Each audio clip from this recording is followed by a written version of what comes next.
আবারও বাংলার ওপরে ভারী থেকে অতি ভারী বৃষ্টিপাতের সতর্কতা জারি করল আলিপুর আবহাওয়া দপ্তর। উত্তরবঙ্গে দক্ষিণবঙ্গে হালকা থেকে মাঝারি মানের বৃষ্টিপাত চলবে আগামী কয়েকদিন। তবে মাসের শেষের দিকে বৃষ্টিপাতের আবার দাপুটে একটা ইনিংস দেখা যাবে। জুলাই মাসের প্রথম সপ্তাহেই বঙ্গোপসাগরে তৈরি হতে চলেছে গভীর নিম্নচাপ, যার ফলে প্রচুর জলীয় বাষ্প বাংলাদেশ, পশ্চিমবঙ্গ, ঝাড়খণ্ড, উড়িষ্যার বিভিন্ন এলাকাতে পৌঁছে বৃষ্টিপাতের দাপট দেখাবে, বর্ষাকে ত্বরান্বিত করবে। ইতিমধ্যে বর্তমান আবহাওয়া পরিস্থিতিতে বর্ষার অগ্রগতি আরও বেশ কিছুটা হলো, সেগুলো আমাদের জানিয়ে দেব। কিন্তু উত্তরবঙ্গের জেলাগুলিতে ভারী থেকে অতি ভারী বৃষ্টিপাতের অ্যালার্ট দিয়েছে আবহাওয়া দপ্তর। দক্ষিণ পশ্চিম মৌসুমী বায়ু অগ্রগতির ফলে মধ্য ভারতে সংলগ্ন কিছু এলাকাতে মেঘের ঘনঘটা বাড়তে শুরু করে দিল। এর পরবর্তী ক্ষেত্রে গাঙ্গেয় পশ্চিমবঙ্গ সহ বাংলাদেশ এবং উত্তর পূর্ব ভারতে এবং উত্তরবঙ্গে বৃষ্টিপাত আবার আসবে। যদিও 24 তারিখ থেকে 27 তারিখ পর্যন্ত সময়ের মধ্যে দক্ষিণবঙ্গে বৃষ্টিটা একটু বিক্ষিপ্তভাবে হতে চলেছে, কিন্তু উত্তরবঙ্গে ছাড় নেই। 25 তারিখ থেকে বা 25 তারিখ রাত থেকে বাড়তে শুরু করবে আস্তে আস্তে, যা 26-27-এর মধ্যে অনেকটাই বেড়ে গিয়ে আবারও প্রবল ভারী বর্ষণের ব্যাপার কিন্তু ঘটাতে পারে উত্তরবঙ্গে। তাই রয়েছে ব্যাপক সতর্কতা আগামী কয়েকদিনে। ইতিমধ্যে বজ্রশেল তৈরি হওয়া আবার শুরু হয়েছে ঝাড়খণ্ড সংলগ্ন এলাকাতে, যার ফলে গাঙ্গেয় পশ্চিমবঙ্গে পরবর্তী ক্ষেত্রে আবারও মেঘলা আকাশ বিভিন্ন অংশে হতে পারে।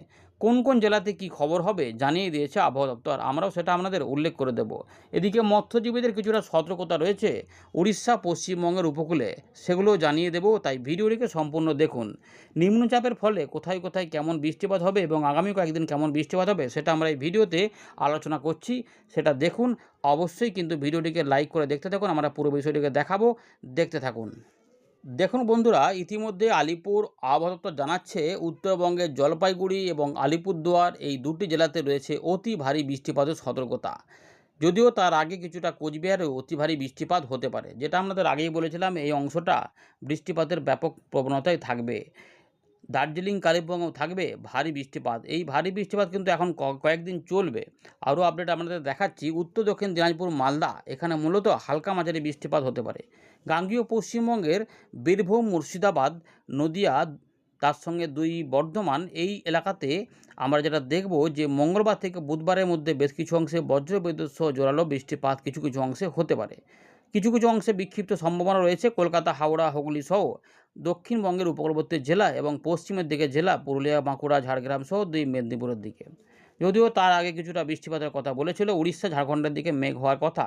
তারই প্রভাবে অরেঞ্জ অ্যালার্ট জারি করেছিল আলিপুর আবহাওয়া দপ্তর। পুরুলিয়া, বাঁকুড়া, বর্ধমান সহ বীরভূম, ঝাড়গ্রাম এবং পূর্ব মেদিনীপুর সহ দক্ষিণ 24 পরগনায় কিছু কিছু অংশে বৃষ্টিপাত হয়েছে। যারা যারা পেয়েছেন অবশ্যই জানাবেন, হালকা না মাঝারি নাকি কিছুই পাননি সেটা উল্লেখ করবেন। 24 তারিখ থেকে বৃষ্টিপাতের দাপট একটু কমতে শুরু করবে দক্ষিণবঙ্গে, কখনো উপর দিকে হবে তো কখনো নিচের দিকে হবে। এই জেলাগুলিতে এরকম করেই সম্ভাবনাগুলি ঘুরিয়ে পেঁচিয়ে থাকবে। তবে উত্তরবঙ্গের জেলাগুলিতে বৃষ্টিপাত একটুখানি কমতে শুরু করলেও হালকা মাঝারি বৃষ্টিপাতের পাশাপাশি বিক্ষিপ্ত ভারী বৃষ্টিপাত দেখা যাবে জলপাইগুড়ি, দার্জিলিং, এই জলপাইগুড়ি এবং তার সঙ্গে আলিপুরদুয়ার, কোচবিহার এবং পরবর্তী ক্ষেত্রে দার্জিলিং, কালিম্পংও যুক্ত হতে পারে। উত্তর দক্ষিণ দিনাজপুর, মালদাতে বিক্ষিপ্ত বৃষ্টিপাত। গাঙ্গেয় পশ্চিমবঙ্গে দেখুন, এখানে কিন্তু যেমন রয়েছে গাঙ্গেয় পশ্চিমবঙ্গের উত্তর ভাগের এই অংশগুলিতে বৃষ্টিপাত হতে পারে, পূর্ব দিকে এই অংশগুলিতে হতে পারে। আবার পরের দিকে পুরুলিয়া সহ বাঁকুড়া সহ বর্ধমান এবং বীরভূম, মুর্শিদাবাদের কিছু কিছু অংশে বিক্ষিপ্ত বৃষ্টিপাতের সম্ভাবনা। তারপরের দিকে কিন্তু আবার দেখুন, এই যে 26 তারিখ থেকে বৃষ্টিপাত উত্তরবঙ্গে বাড়বে, অর্থাৎ 25 তারিখ রাতের পর থেকে বাড়বে, যা 26 থেকে 27, 27 থেকে 28-এর মধ্যে আরও জোরালো হতে থাকবে, কারণ এই সময়তে পাহাড়ি অঞ্চলে প্রচুর বৃষ্টিপাত আসবে। এই সময়তেও দক্ষিণবঙ্গে অল্প স্বল্প বৃষ্টিপাত হবে, কিন্তু 28 তারিখের পর থেকে আমাদের দক্ষিণবঙ্গে বৃষ্টিপাত বাড়তে শুরু করবে, মানে 29 বা 30 তারিখ থেকে, কারণ ওই সময়তেই ঘূর্ণাবর্ত তৈরি হবে বঙ্গোপসাগরে। দেখুন, ইতিমধ্যে আমরা দেখতে পাচ্ছি আবারও ভারী থেকে অতি ভারী এবং তার সঙ্গে দার্জিলিং, কালিম্পং এগুলোতেও ভারী অতি ভারী বৃষ্টিপাত চলে আসতে পারে। মানে বুঝতে পারছেন যে অরেঞ্জ অ্যালার্ট জারি থাকছে উত্তরবঙ্গের উপরের দিকের পাহাড়ি অঞ্চলগুলিতে। উত্তর দিনাজপুরেও কিছু ভারী বৃষ্টিপাত দেখা যেতে পারে। গাঙ্গেয় পশ্চিমবঙ্গে তখন বৃষ্টিটা একটু বিক্ষিপ্তভাবে থাকবে। উপকূলবর্তী জেলা পূর্ব মেদিনীপুর, পশ্চিম মেদিনীপুর এবং দক্ষিণ 24 পরগনা দু একটি জায়গাতে হতে পারে। এর পাশাপাশি পরের দিকে আবার ওই উত্তর ভাগে একটু আধটু হতে পারে। তার মানে বুঝতে পারছেন যে এই যে সময়টা যাচ্ছে মানে 24 তারিখ থেকে মোটামুটি ধরে রাখুন যে 27 তারিখ পর্যন্ত বৃষ্টিপাত একটু বিক্ষিপ্ত হতে চাইছে। তারপর থেকে বৃষ্টিপাত ধীরে ধীরে ধাপে ধাপে বাড়তে শুরু করবে। 30 থেকে আস্তে আস্তে বৃষ্টিটা ছড়াবে। এগুলো কিন্তু আপনাদের দেখাবো। এবারে দেখে নিই ওই সিস্টেমগুলো নিয়ে কী বলছে ভারতীয় মৌসুম ভবন। দেখুন বন্ধুরা, ইতিমধ্যে ভারতীয় মৌসুম ভবন 22 তারিখ সন্ধ্যাবেলা জানাচ্ছে যে দক্ষিণ পশ্চিম মৌসুমি বায়ু বা বর্ষা আরও বেশ কিছুটা অগ্রগতি লাভ করেছে, যেটা আটকে ছিল 21 তারিখ পর্যন্ত। 22 তারিখে সেটা একটু অগ্রগতি লাভ করলো, যেটা 23 তারিখে বলেছিল একটুখানি একদিন আগেই অগ্রগতি হলো। সেটা হচ্ছে যে আরব সাগরের মধ্যভাগে মহারাষ্ট্রের দিকে, তেলেঙ্গানা, কর্ণাটকার বাকি অংশে এবং ছত্তিশগড়ের কিছু অংশ, উড়িষ্যার আরও কিছু অংশে অগ্রগতি হয়েছে। ঝাড়খণ্ড এবং বিহারের দিকেও বর্ষার একটুখানি অগ্রগতি হয়েছে 22 তারিখে, এমনটা জানানো হচ্ছে। পরিস্থিতি অনুকূলে রয়েছে, আগামী 48 ঘন্টায় আরও কিছুটা অগ্রগতি হবে তেলেঙ্গানা, উড়িষ্যা, ছত্তিশগড় এবং ঝাড়খণ্ডের দিকে। এর পাশাপাশি আরব সাগরে কিছু অংশ হতে পারে এবং মহারাষ্ট্রের দিকে মানে মুম্বাইয়ের দিকেও কিছুটা বর্ষার অগ্রগতি হয়ে যেতে পারে। এদিকে বৃষ্টিপাতের জন্য যেটা রয়েছে যে পূর্ব ভারতে আগামী 28 তারিখ পর্যন্ত বৃষ্টিপাত কিন্তু রয়েছে। গাঙ্গেয় পশ্চিমবঙ্গেও রয়েছে 22 থেকে 23, আবার 26 থেকে 28। এগুলো হচ্ছে এই সময়তে একটুখানি বৃষ্টিপাতের এলাকা বেশি হতে পারে, কিন্তু মাঝখানে আবার ওই 24 থেকে 25-এ এলাকাগুলো অনেকটাই কমে গিয়ে মানে এই সময়তে বৃষ্টিপাত দেখবেন যে প্রায় নাই বললেই চলে। দু এক জায়গায় বিকেলের দিকে হয়তো বিক্ষিপ্ত বৃষ্টিপাত এলো, এরকমভাবেই থাকবে। যদিও বিহার, ঝাড়খণ্ড এবং উড়িষ্যাতে কিছু বৃষ্টিপাত এই সময়কালের মধ্যে থাকবে ঘুরিয়ে ফিরিয়ে, তবে উত্তরবঙ্গের জেলাগুলিতে বৃষ্টিপাতের সম্ভাবনা আগামী 28 তারিখ পর্যন্ত বা 29 তারিখ পর্যন্ত ভালো কিন্তু রয়েছে, উপরের দিকে যে জেলাগুলি রয়েছে। এর পাশাপাশি আমাদের উত্তর পূর্ব ভারতের আসাম, মেঘালয়, মিজোরাম, মণিপুর, ত্রিপুরা এই জোনটাতে আগামী 28 তারিখ পর্যন্ত বৃষ্টিপাতের সম্ভাবনা রয়েছে, যেখানে মেঘলা আকাশ হবে এবং বৃষ্টিপাতও মাঝে মাঝে হবে। এর পাশাপাশি কিছু বজ্রবিদ্যুৎ অ্যাক্টিভিটি হবে 22 তারিখ থেকে 26 তারিখের মধ্যে। এছাড়াও ভারী বৃষ্টিপাত দেখা যাবে অরুণাচল প্রদেশ, আসাম, মেঘালয়ে। প্রথমে হচ্ছে যে 22 তারিখের পরে বা 24 থেকে 28-এ দেখা যাবে। এর পাশাপাশি নাগাল্যান্ড, মণিপুর, মিজোরাম, ত্রিপুরা এই জোনটাতে 23 তারিখ পর্যন্ত সম্ভাবনার পরে 26 থেকে 28-এ আবার ভারী বৃষ্টিপাত ঢুকবে। এর পাশাপাশি কিছুটা ভারী থেকে অতি ভারী বৃষ্টিপাত শুধুমাত্র অরুণাচল প্রদেশে এবং আসাম, মেঘালয়ে দেখা যাবে, যা 23 তারিখ পর্যন্ত সময়ের মধ্যে সম্ভাবনার মধ্যে রয়েছে। এগুলো হয়ে গেল। এবারে আমরা যেটা দেখতে চাইছি যে তাপমাত্রা মধ্য ভারতে 26 তারিখের পর থেকে তাপমাত্রা 2 থেকে 4 ডিগ্রি কমবে, কারণ সেখানে বৃষ্টিপাত ঢুকে পড়বে। বঙ্গোপসাগরে মৎস্যজীবীদের রয়েছে কিছুটা সতর্কতা। আমরা সব জায়গাটা বলছি না, কিছু এলাকা বলে দিচ্ছি। যেমন এখানটাতে দেখুন দক্ষিণ পূর্ব বঙ্গোপসাগরে যেমন রয়েছে 25 তারিখে, তার সঙ্গে উড়িষ্যা এবং গাঙ্গেয় পশ্চিমবঙ্গের যে এলাকা রয়েছে এবং সঙ্গে উত্তর অন্ধ্রপ্রদেশ, এই যে উপকূলটা উড়িষ্যা, গাঙ্গেয় পশ্চিমবঙ্গ এবং উত্তর অন্ধ্রপ্রদেশের উপকূল এবং সংলগ্ন উত্তর এবং পশ্চিম মধ্য বঙ্গোপসাগরে 22 তারিখ থেকে 24 তারিখ পর্যন্ত সতর্কতা জারি করেছে আবহাওয়া দপ্তর। এছাড়াও মায়ানমারের দক্ষিণ ভাগে সংলগ্ন উত্তর পূর্ব এবং পূর্ব মধ্য বঙ্গোপসাগরে 23 তারিখের জন্য সতর্কতা জারি করে রেখেছে আবহাওয়া দপ্তর। মৎস্যজীবীদের জন্য এটা রয়েছে। এর পাশাপাশি যেটা আমরা এখন দেখে নেব ওয়েদার সিস্টেমগুলি কী রয়েছে। দক্ষিণ পশ্চিম মৌসুমি বায়ুতে অগ্রগতি হয়েছে 22 তারিখে, উড়িষ্যা, ঝাড়খণ্ড, ছত্তিশগড় সেটা এখানে বলা রয়েছে। পরিস্থিতি অনুকূলে রয়েছে, আগামী 48 ঘন্টায় আরও কিছুটা অগ্রগতি হবে ঝাড়খণ্ড, বিহার, ছত্তিশগড়ের দিকে।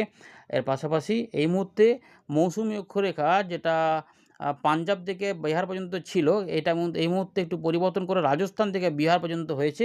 এছাড়া রয়েছে আমাদের এখানে উল্লেখ করার মতো যেটা রয়েছে আসামের মধ্যভাগে একটি ঘূর্ণাবর্ত কাজ করছে। বাকিগুলো আর এখানে বলছি না। বর্ষার অগ্রগতি দেখুন যে 26 সালের যে বর্ষার অগ্রগতি সেটা কতটা হয়েছে দেখুন ভালো করে। এদিকের লাইনটা 21 তারিখ, 8 তারিখ থেকে 21 তারিখ পর্যন্ত এখানে আটকে ছিল। 22 তারিখে এটা এতদিন পরে এই জায়গাটায় উঠেছে এইটুকু। এবার এর ফলে মহারাষ্ট্রের এই এলাকা পর্যন্ত ছিল, এইখান পর্যন্ত আবার অগ্রগতি হল। তার সঙ্গে তেলেঙ্গানা এগুলোতেও কিছু কিছু অংশে ঢুকেছে। ছত্তিশগড়ের এই অংশটায় প্রবেশ করেছে। এবারে অন্ধ্রপ্রদেশ পুরোটা হয়ে গেল। উড়িষ্যা দেখুন এই এতটা ছিল আর এতটা আবার কিছুটা হলো, আর এইটুকু অংশ বাকি আছে। ছত্তিশগড়ে এইটুকু এতটা আর এখানটার এইটুকু অংশ বাকি আছে। ঝাড়খণ্ডে মোটামুটি এতটা হয়ে গেল আর এইটুকু বাকি আছে। বিহারের দিকে এতটা হয়েছিল আগে এইটুকু, তারপরে এতটা, তারপরে এই অংশটা এই 22 তারিখে হলো। আর এইটা বাকি আছে। 48 ঘন্টার মধ্যে হয়তো এগুলোকে কিছুটা কভার দিয়ে এটা আরেকটু এগিয়ে যাবে, উত্তরপ্রদেশের দিক পর্যন্ত পৌঁছে যেতে পারে। আর এই লাইনটা মুম্বাইয়ের কাছে এই জায়গাতে পৌঁছে যেতে পারে, মানে এটা আরেকটু উঠে যাবে। এই ব্যাপারগুলো কিন্তু বর্ষার অগ্রগতিটা সম্পর্কে আমাদের বলে দিলাম। একটা ছবি দেখে নিন, এখনও কিন্তু অরেঞ্জ অ্যালার্ট জারি করা রয়েছে এই জায়গাগুলোতে, এবং এখানে রেড অ্যালার্ট জারি করা রয়েছে। ভারী থেকে অতি ভারী এবং প্রবল বর্ষণ আসাম মেঘালয়ে হতে পারে। আর এই জায়গাগুলোতে রয়েছে তাপপ্রবাহ, ফলে আমাদের এখানে একটু ভ্যাপসা গরমও লাগছে, বৃষ্টিপাত না হলে, মেঘলা মেঘলা আকাশে বৃষ্টি না হলে ভ্যাপসা গরমটা কিন্তু লাগছে। আমরা আবারও ফেরত চলে এলাম উইন্ডির লাইভ স্ক্রিনে। দেখতে পাচ্ছি যে বর্ষার অগ্রগতির ফলে এই জায়গাগুলোতে মেঘলা মেঘলা হচ্ছে, বাকি অংশে অনেকটাই ঝাপসা আকাশ, কোথাও আবার পরিষ্কার আকাশ। এরই মধ্যে যে বৃষ্টিপাতগুলো আসছে সেটা আমাদের দেখাবো। দেখুন বৃষ্টিপাতটা কিন্তু মূলত এখন যেটা দেখা যাবে, আমরা নিম্নচাপটা শেষে দেখাবো, কিন্তু এই মুহূর্তে যে বৃষ্টিপাত রয়েছে, বৃষ্টিপাতটা রাত থেকে সকালে কিন্তু জলপাইগুড়ি, আলিপুরদুয়ার, কোচবিহার, আসাম, মেঘালয় এবং বিহারের উত্তর ভাগে কিছুটা, বাংলাদেশের রংপুর এবং ময়মনসিংহ, সিলেটের দিকে বৃষ্টিপাতগুলো বাড়বে। এইখানে কিন্তু কিছু কিছু ভারী বৃষ্টিপাতও হবে, বুঝতে পেরেছেন? এবং তার জন্যে অতি ভারী বৃষ্টিপাতের অ্যালার্টটা এখানে দেওয়া রয়েছে। ভালো করে দেখে নিন চিত্রটা, তাহলেই বুঝতে পারবেন। এই দেখিয়ে দিলাম এই এলাকাগুলো, তাহলেই দেখুন এইভাবে কিন্তু রয়েছে। এবার ট্র্যাক করছে, দেখুন মঙ্গলবারে কী অবস্থা। মঙ্গলবার কিন্তু রাত থেকে সকালে আসাম, মেঘালয় এবং উত্তরবঙ্গে বৃষ্টিপাতগুলো থাকবে কিছুটা। তারপরে দুপুরবেলা থেকে সন্ধ্যের মধ্যে আমাদের গাঙ্গেয় পশ্চিমবঙ্গের উপকূলবর্তী এলাকা, মানে বেলার পর থেকে এই জায়গাগুলোতে দক্ষিণ 24 পরগনা, পূর্ব মেদিনীপুর, কলকাতার দিকে কিছুটা, মুর্শিদাবাদ, নদিয়া, বীরভূম, বর্ধমানের আশেপাশে কিছু মেঘ হতে পারে ঘুরিয়ে ফিরিয়ে। আর এই জায়গাগুলোতে একটু বৃষ্টিপাতের সম্ভাবনা রয়েছে, হালকা থেকে মাঝারি বা 2-1 জায়গায় মাঝারি ভারী দমকা অস্থায়ী ঝোড়ো হাওয়া বয়ে যেতে পারে। এগুলো কিন্তু রয়েছে। পরের দিকে আমরা দেখতে পাচ্ছি একটু বৃষ্টিটা বাড়ার একটা ইঙ্গিত দিচ্ছে, যা বরিশাল, খুলনা বিভাগে তো থাকছে, ঢাকা বিভাগে থাকছে, কিন্তু এই অঞ্চলটা যেটা রয়েছে মেহেরপুরের কাছাকাছি জায়গাতে, এই যে মেহেরপুর থেকে বাংলাদেশের, তার সঙ্গে আমাদের এই নদীয়ার কিছু অংশ, মানে শান্তিপুর রয়েছে, তার পাশাপাশি হুগলি, আরামবাগ, চন্দননগরের আশেপাশে, পান্ডুয়া, চাকদা, এদিকেও কিন্তু দেখা যাচ্ছে চন্দননগর, খড়দা কাছাকাছি, এবং কিছুটা পশ্চিম মেদিনীপুরের দিকে একটু জোরালো হতে চাইছে, মানে কোথাও কোথাও বিক্ষিপ্তভাবে একটু বৃষ্টিপাতটার দাপটটা দেখাতে পারে। পরের দিকে ওইখানেই কিন্তু এটা থেমে যাচ্ছে, এবং ময়মনসিংহ, সিলেটের দিকে এবং দক্ষিণ আসামের দিকে বৃষ্টিপাতের পর 23 থেকে 24-এর মধ্যে উত্তরবঙ্গে বৃষ্টিটা একটু কমলেও মূলত বিক্ষিপ্ত ভারী বৃষ্টিপাত হয় এই জায়গাগুলোতে, আলিপুরদুয়ার, কোচবিহার এবং তার সঙ্গে রংপুর বিভাগের উপরে কিছুটা হতে পারে, এবং আসাম, মেঘালয় এটা থাকবে। 24 এবং 25-এ আচ্ছা, রাত থেকে সকালে কিন্তু বৃষ্টিটা বেড়ে যাবে এখানে আলিপুরদুয়ার এবং কোচবিহার, তার সঙ্গে জলপাইগুড়ি, এই 3টে জেলাতে একটু বেশি বৃষ্টিপাতের ইঙ্গিত পাওয়া যাচ্ছে। বঙ্গাইগাঁও, পাঠশালার দিকেও ভারী অতি ভারী বৃষ্টিপাতগুলো হতে পারে। এইটা হয়ে গেল। এরপরে বৃষ্টিটা একটুখানি কমে যাবে জাস্ট 2 দিনের জন্য, কিন্তু বিক্ষিপ্ত ভারী বৃষ্টিপাতগুলো উত্তর পূর্ব ভারতে এবং উত্তরবঙ্গে কিছুটা থাকবে। কিন্তু গাঙ্গেয় পশ্চিমবঙ্গে 24 এবং 25 তারিখে বৃষ্টিটা অনেকটাই কম থাকবে।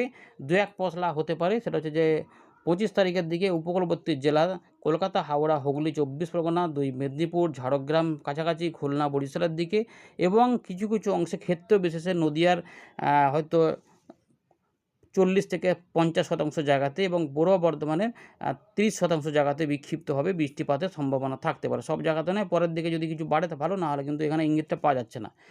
বৃহস্পতিবারে টুকটাক আসতে পারে। এবারে বৃহস্পতিবার রাত থেকে উত্তরবঙ্গে কিছু কিছু বৃষ্টিপাত হবে পাহাড়ি অঞ্চলে, বিশেষ করে আসাম, মেঘালয় সংলগ্ন এলাকাতে। 26 তারিখে বৃষ্টিটা অনেকটাই হালকা হালকাই থাকবে। 26 তারিখ রাত থেকে কিন্তু উত্তরবঙ্গে বৃষ্টিগুলো বাড়বে।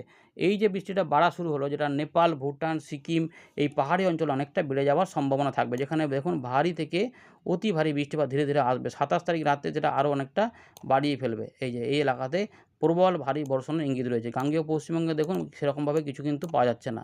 এই ব্যাপারগুলো এই সময়টা চলবে, তাই আমরা আশা করছি যে রবিবার পর্যন্ত গাঙ্গেয় পশ্চিমবঙ্গে একটু হালকা হালকাই থাকবে। উত্তরবঙ্গে কিন্তু এবং আসাম, মেঘালয়ের দিকে বৃষ্টিগুলো ভালোই থাকবে। বিশেষ করে পাহাড়ি অঞ্চলে প্রচুর বৃষ্টিপাত ঢেলে দেবে এই অংশগুলিতে। ফলে নদীর জলস্তর তো বাড়বে, এবং বৃষ্টি এখানে দেখুন ঢালাও বৃষ্টিপাত হবে। এই বৃষ্টিটা না কমা পর্যন্ত দক্ষিণবঙ্গে অতটা বৃষ্টিপাত বাড়বে না। কিন্তু এই 29 থেকে 30-এর মধ্যে পরিবর্তন হয়ে যাবে, বঙ্গোপসাগরে ঘূর্ণাবর্তের মতো পরিস্থিতি হবে, এবং এখানে প্রচুর জলীয়বাষ্প ঢুকে যাবে। ফলে এইখানেও বৃষ্টিপাতের পরিবেশ তৈরি হবে, এবং এইগুলো একটু এদিকে সরে যাওয়ার সম্ভাবনা থাকবে। দেখুন ভালো করে। এটা দেখা যাচ্ছে যে এইগুলোতে কিন্তু বৃষ্টিপাতগুলো এদিকে ধীরে ধীরে বাড়তে শুরু করছে, এবং এই 30 তারিখে যেটা হবে, রাত থেকে সকালে থাকলে 30 তারিখে এইখানে পরিবর্তন হবে। গাঙ্গেয় পশ্চিমবঙ্গ, ঝাড়খণ্ড, উড়িষ্যা, বাংলাদেশের খুলনা, বরিশাল, ঢাকা, চট্টগ্রাম, আমাদের এখানে ত্রিপুরা, মিজোরামের দিকে বৃষ্টিপাত বাড়বে। এই দেখুন বৃষ্টি এইবারে কী হবে, উত্তরবঙ্গে এগুলোতে একটু করে কমতে শুরু করবে, এগুলোতে বাড়তে শুরু করবে, এবং এইখানে নিম্নচাপের জন্য এখানে যে নিম্নচাপটা হতে পারে ঘূর্ণাবর্ত আকারে, হয়তো সেটা গতি বাড়িয়ে গভীর নিম্নচাপের রূপটা কিন্তু নিতে পারে। আমাদের যেটা মনে হচ্ছে সেটা আপনাদের বললাম। যে এখানে কিন্তু গভীর নিম্ন, কারণ এখানে যা দেখা যাচ্ছে যে একটা নিম্নচাপ অনেকদিন বাদে একটা হতে চাইছে। ২ তারিখ ৩ তারিখের দিকে দেখুন আস্তে, আস্তে গতি বাড়িয়ে ৩ তারিখ ৪ তারিখের দিকে বা ৫ তারিখের দিকে এটা আরও শক্তি বাড়াতে পারে এবং এর গতিবেগ বেশি থাকছে। ৮০-৮২ মানে মোটামুটি বায়ুর, শুধুমাত্র বায়ুর গতিবেগ যদি আমরা ভেবে দিই, দেখবেন যে ৫০ থেকে ৬০ এর মধ্যেই থাকবে। যে ৫৮ পাওয়া যাচ্ছে মোটামুটি, ৫৮ মোটামুটি আমরা দেখতে পাচ্ছি এখানে ৫০, ৪৮, ৪৯ মানে ৪৫ থেকে ৫৫ মধ্যে থাকছে বা তার থেকে পারও করতে পারে। তাই আমরা গভীর হিসাবেই বলছি আপাতত। ঝোড়ো হাওয়াও কিন্তু বঙ্গোপসাগর থেকে উপকূলবর্তী এলাকাতে পশ্চিমবঙ্গ, বাংলাদেশে এটা প্রবেশ করবে। দেখতেই পাচ্ছেন যে ঝোড়ো হাওয়া কিন্তু থাকবে। অর্থাৎ এই যে নিম্নচাপটা হবে, এর ফলে এই জুলাই মাসের ১ম সপ্তাহে আমরা এখানে বেশ একটা ভালো বৃষ্টিপাতের আশা করছি, যে একটা ভালো স্পেল পাওয়া যাবে। মানে যেটাকে বলে নিম্নচাপের পরিবেশ হলে উত্তরবঙ্গে বৃষ্টিটা দেখুন এই সময়কালে কমে যাবে এবং গাঙ্গেয় পশ্চিমবঙ্গে বৃষ্টিগুলো ছড়াবে। যা বিহার, ঝাড়খণ্ড, উড়িষ্যা, গাঙ্গেয় পশ্চিমবঙ্গে ১ তারিখ ২ তারিখের দিকে দেখুন ধীরে, ধীরে এই যে আসছে। বৃষ্টিপাতটা একটু বেশি সময় ধরে এবং বেশি এলাকাতে হতে পারে। ফলে এখানে হয়তো বিরাট ভারী, মানে সেই বিরাট আকারে বৃষ্টিটা না হলেও অনেকটা সময় ধরে বৃষ্টিপাত চলার ফলে অনেকটা বৃষ্টি এসে চাষবাসের ক্ষেত্রেও কিছুটা উপকার দিতে পারে। এরকম করে কিন্তু একটা বৃষ্টিপাতের পরিবেশটা আমরা দেখব যে এই সময়কালে থাকবে। বুঝতে পারছেন তো? এইভাবে একটা বৃষ্টিপাত কিন্তু দিতে পারে। যখন নিম্নচাপটা সামনে চলে আসবে তখন আরও বৃষ্টিপাত হতে পারে। ধন্যবাদ।